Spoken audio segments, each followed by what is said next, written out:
Divine intelligence. Ano sinabi? Saan mo nakuha yan? Sir, nakuha ko yan, nag-training ako ng intelligence, naalala ko yun nung nag-aaral ko ng criminology, yung subject na intelligence. Sabi, ginagawa ko.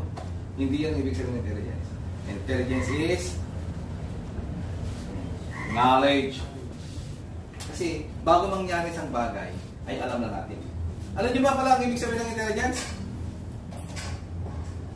Okay, sabi ko, i-cite ko. Intelligence is the end product resulting from analysis, interpretation, integration, evaluation of all human activities which should be known in advance in order for us to initiate particular course of action.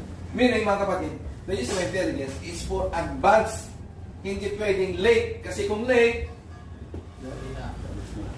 bilasa na, why na, kawawan, looy, kaloy, ito ba?